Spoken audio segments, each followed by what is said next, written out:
Les poissons et les autres animaux marins sont les oubliés de tout. Dans notre imaginaire, ils ne représentent rien. Ils sont trop différents de nous et nous préférons détourner notre regard de leur réalité. Même au sein du mouvement animaliste, la question aquatique a longtemps été passée sous silence, considérée comme secondaire ou peu digne d'intérêt. Pourtant, les poissons sont les principales victimes du spécisme. Ils représentent à eux seuls le 98% des animaux tués pour notre consommation.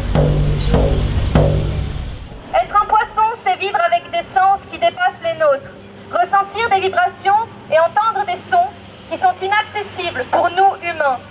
La vision n'est parfois d'aucun usage et ce sont les odeurs qui donnent forme au paysage.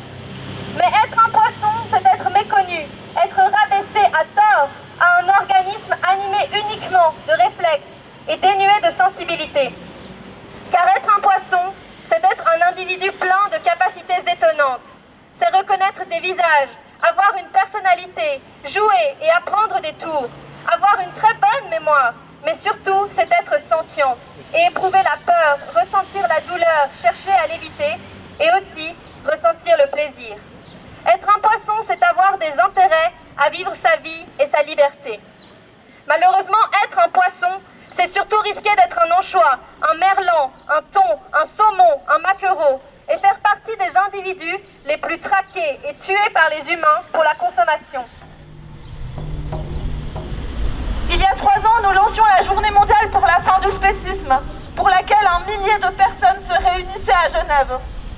Aujourd'hui, nous nous focalisons sur les poissons, principales victimes du spécisme. Notre campagne internationale Qui sont les poissons est maintenant soutenue par une 50aine d'associations dans le monde qui ont choisi de